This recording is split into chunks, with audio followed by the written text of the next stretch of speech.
Welcome to The Explainer. Today, we are going to dive into a theory that could flip your entire understanding of reality on its head. And it all starts with a very simple, very weird question about light. Think about that for a second. We just assume things move from point A to point B. But what if that's all it is? An assumption, an illusion? To even begin to unpack this radical idea, we have to start with something we think we know for sure. And to get there, we have to begin with a real cornerstone of modern physics, the cosmic speed limit. In the vacuum of space, this is it. This is the fastest anything can possibly travel. And it's not just a suggestion, you know? It's a fundamental constant that's woven into the very fabric of our universe. And this is what really illustrates that hard barrier. To push any object that has any mass at all to this speed, well, you'd need all the energy in the universe and then some. It's a law that seems absolutely ironclad. But what if there's a loophole? What if a particle didn't have to accelerate to the speed of light? What if it was just born faster? Now, this isn't just a fun idea from science fiction. Theoretical physics actually has a name for a particle like this. So meet the tachyon. It's a really mind-bending concept. You see, it can never slow down to the speed of light, just like we can never speed up to it. And while they are purely theoretical, just the act of thinking about them forces us to confront some really strange implications. Okay, so tachyons create a bunch of problems with the physics we know, but the biggest hurdle by far is causality. A tachyon signal could, in theory, arrive before it was ever sent. Think about that. You could literally send a message to your own past. This completely breaks the logic of cause and effect, and that creates paradoxes that are huge, flashing red flag for physicists. So how do you solve a paradox like that? Well, maybe the problem isn't the particle at all. Maybe the problem is our understanding of time itself.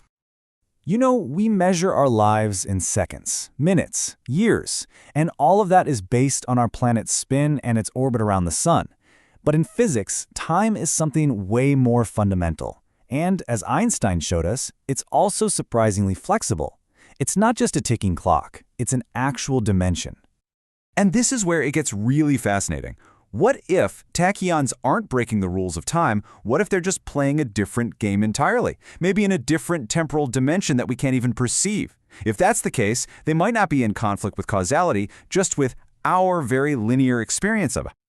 Okay, so this whole thought experiment about time and tachyons, it leads us to an even more profound possibility, a complete paradigm shift in how we see motion itself. Let's go back to that photon from the beginning. What if it never actually moved? What if instead, a series of points in space just blinked into existence, one after the other, creating the illusion of a particle crossing the room? So here's the fundamental difference. In the view we all grew up with, things travel. But in this new activation view, nothing actually moves. At all. Instead, reality is more like a cosmic display screen, and what we perceive as movement is just a sequence of pixels lighting up in order. Now, this isn't just a loose idea. It can actually be shaped into a structured, speculative theory. And this is the core of what's called the activation field model.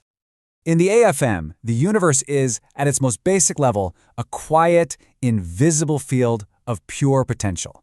Nothing has properties like mass or energy until a little piece of that field gets activated. So matter, light, you, me, we're all just patterns of activation on this static, underlying background. What makes the AFM so compelling is how it kind of reframes these other huge theories we have. All of a sudden, the speed of light isn't a velocity anymore. It's a maximum activation rate, like a universal frame rate. And the observer in quantum mechanics isn't collapsing a wave, they're just decoding an activation. It actually finds common ground between some of our most profound and sometimes conflicting ideas about reality. So, if the entire universe is just a series of activations in a field, what does that make us? I mean, what's our role in all of this?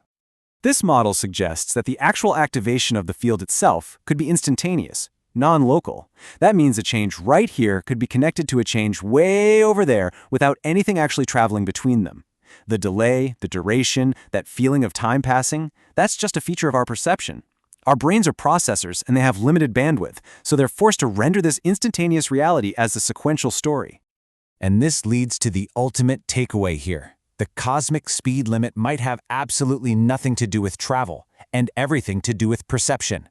It's the maximum refresh rate of the universe's display. And time itself might just be an artifact of us watching the frames go by, one by one. Look, the activation field model is a speculative journey right into the heart of what's real. It challenges our most fundamental assumptions, and while it offers a completely new way to look at everything, it also leaves us with one final profound question to ponder about the nature of our universe and our place within it.